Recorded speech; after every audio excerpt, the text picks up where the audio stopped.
Hello, my name is Phil Herman. I'm Superintendent of Hudson City Schools, and thank you for tuning in to this week's Monday Message, filmed once again on a Wednesday. It is an exciting week in Hudson City Schools as we have welcomed back all of our staff for opening day on Monday, and as we begin a week's worth of professional development.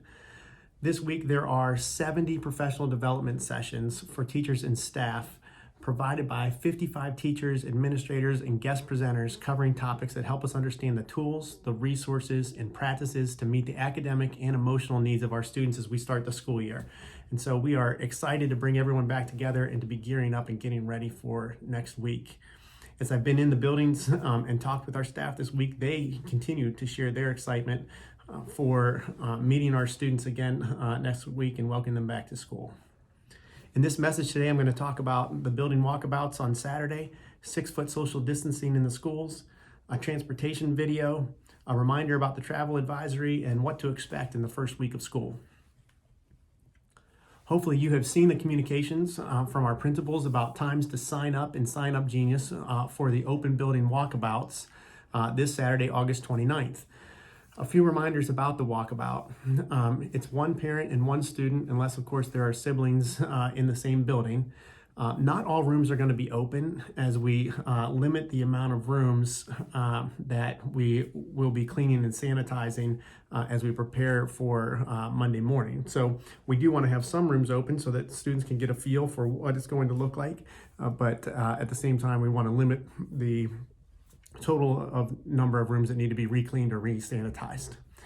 I want to prepare you a little bit for what you'll see when students visit a classroom. In many cases, it's going to look very similar to what it does in a normal school year. You're going to see the same number of desks, and you might say, "Hey, those desks aren't 6 feet apart from one another," and they're not. Remember, in the hybrid mode, we have about 50% of our students in a given classroom. And so imagine students sitting in a checker pattern in order to space them out between one another in those classrooms.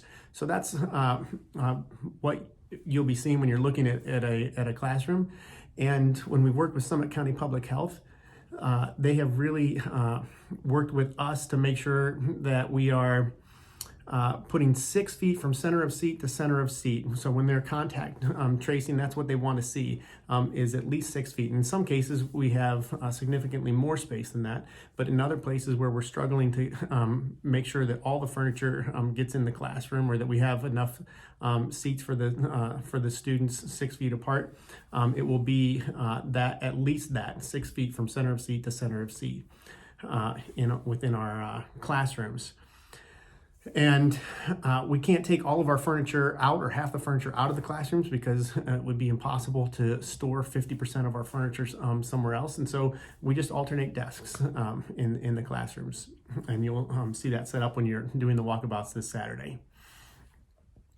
In regard to 6-foot social distancing, we are working hard to set up classrooms, lunchrooms, and places where our students are in line for 6-foot social distancing. Our goal is to make sure that our students are not within 6 feet of one another for any sustained period of time. Again, when contact tracing, Summit County Public Health will be looking at whether or not individuals were less than 6 feet with a positive case for 15 minutes or more. And so we're structuring our schools so that doesn't happen. At the same time, just like when we're in stores or moving about in public, there will be times when our students are going to come within 6 feet of each other. Times of arrival, times of dismissal, passing in the hallways, passing on the playground. This is why we layer upon multiple other safety protocols. It's why our students are wearing masks. It's why we're conducting the hand washing, we're cleaning and sanitizing, and we're asking for you to conduct daily health assessments. So it's the layering on of those protocols, because we know that at some points, students will come within 6 feet of each other, but we want to make sure that they're not sustained within 6 feet of one another, which is why we set up the classrooms, lunchrooms, and any times where they need to be standing in line that way. In regard to transportation, thank you to all of you who contacted the bus garage and let us know that you're opting out of transportation for this year. That's been really helpful for our planning. If you would still like to contact them, or you haven't had a chance to do that yet, you can call the bus garage at 330 653-3355 and let them know that you're opting out of transportation. Also, if you haven't seen it yet, please check out the Hudson Schools bus video, and the link to that video is in the email that sent out this message. So check that out, or you can get to it by going to the district website, the Hudson Ready Back to School Plan, scroll down to safety protocols, and then click on transportation protocol, and you'll be able to get to that video there as well. A big thank you to HCTV, Rhonda Kadish from the City of Hudson, and Peterman Transportation for helping out with that video. The travel advisory, as we get ready for next week, just a reminder to all families that on July 22nd, Governor Mike DeWine issued a travel advisory recommending that domestic travelers who have been in states with a positive testing rate of 15% or higher for COVID-19 quarantine for 14 days upon entering Ohio. So the list of the states meeting the high testing rate for quarantine right now includes Mississippi, Florida, Nevada, and Idaho, but those change on a regular basis. And so you can see those on the state's coronavirus website. We would encourage you to continue to check those out if you're traveling before school or anytime during this school year. Per the guidance, when determining whether you should quarantine, consider the activities that you engaged in while you were traveling through the listed states. Did you social distance? Did you wear a mask? Did you wash or sanitize your hands often? Did you have prolonged or sustained contact with others? In line with this guidance, if you have traveled, we ask that you examine the nature of the time you spent in the state's Ohio, or on the state Ohio's travel advisory list, and then including analyzing the interactions that you've had with that state. And if after traveling to one of the states on the Ohio Travel Advisory List, you believe that you engaged in some of the activities that would put one at an increased risk of contracting COVID-19, we ask that you abide by the 14-day quarantine period and not come to school. If you need to make arrangements to abide by this quarantine, please contact your student's building principal or the health clinic. Next week, we are so excited again to welcome our students back starting on Monday.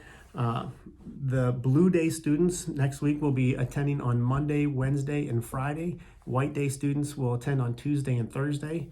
Our opening days in this first week are really focused on establishing relationships, making sure our students understand safety protocols, getting comfortable with technology tools such as Zoom and Google Classroom that our students are going to be utilizing, particularly on their hybrid days, helping students know what to expect, and then really beginning to step into academic work. On Friday, we will begin streaming for grades 6 through 12 and connecting via Zoom in grades K through 5. And then the academic expectations and pace will really be picking up as we move into the end of the week and into next week. Lastly, we're constantly updating the Hudson Ready website with up-to-date information that parents need to successfully navigate the upcoming school year. So please continue to go to that and check that out. You can get to it from our main page. And then I hope to see some of you at the buildings on Saturday for these walkthroughs.